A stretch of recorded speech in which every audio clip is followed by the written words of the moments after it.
What is up, YouTube, and welcome to this Don't Look Up ending post-credits and real message video. Don't Look Up has had people divided, but as a fan of The Big Short and Vice, I kind of knew what I was getting in for, with The Big Short and Vice almost being anxiety-inducing, and its story lies in the absolute ridiculousness of real life. And of course, Adam McKay is a comedic director at heart, so this makes sense.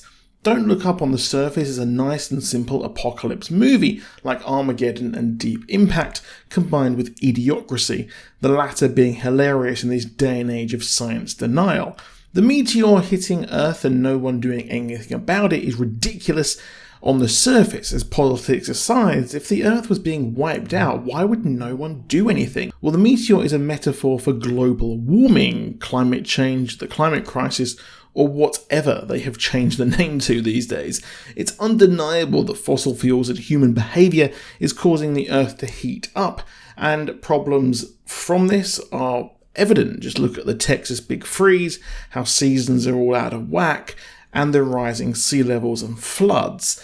When Kate finds a meteor, it is almost comparable to scientists finding the Earth is heating up, and we have only so long before it is irreversible. The science is sound, and she and Randall are rushed to the White House to simply find that the president who has been elected has her son there, and they just don't care, as there's the midterm elections and their Supreme Court nominee is beyond controversial.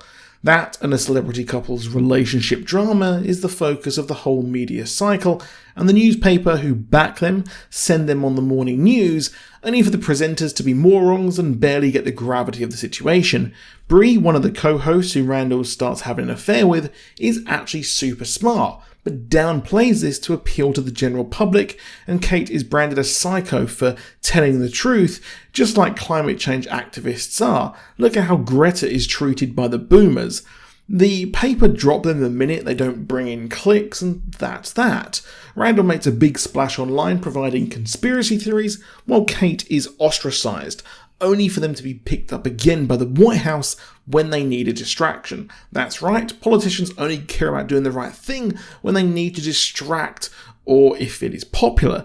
They pick up and drop climate change every 5 minutes. Look at COP26, a lot of rich people flying in on private jets to tell the commoners to buy a Tesla and recycle or something. Just playing absolute lip service, where my Prime Minister went there and simply said that Britain is not a corrupt country. Mate, it was all about saving the world. We are a corrupt country. It's fact. The hero there is used now for the plane. Just like heroes, they champion heroes for the climate change cause, like Greta. We have, or at least need, someone to all champion behind. However, the minute it becomes a threat to the bottom line, they change course, just like the Bash CEO wanting to mine the meteor and using risky private sector tech. A slight dig at the private space race between Bezos and Musk. The right wing deny the science and are told to don't look up despite the mountains of evidence, and the media are complicit in this. Hey, the left wing are not off the hook here, as they will only go so far as their billionaire paymasters will let them.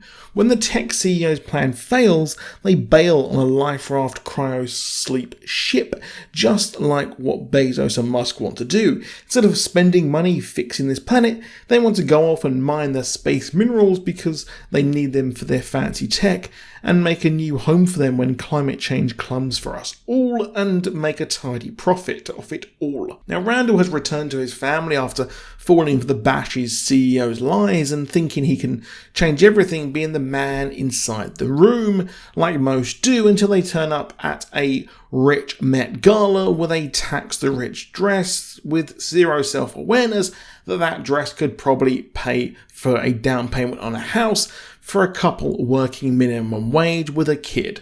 The message is that we need to follow the science, as inconvenient as that truth may be, and at the dinner table with Randall and co, the final message is to at least try, as usually the excuse for people not doing anything or not changing their habits is because they can't do anything. But They can. We can all come together as a collective and try and reverse this climate change, no matter what those people who are paid by big oil in the media tell you.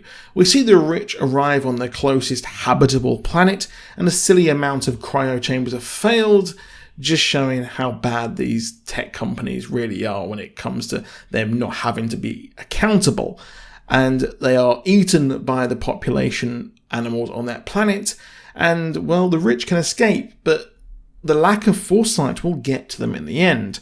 In the post-credits scene, we see Jonah Hill's character having survived, showing that the absolute worst people can survive and get away with anything. But hey, that's just a movie. That is it for this video. Please drop a like down below, do subscribe with notifications on, and I'll see you soon, and goodbye.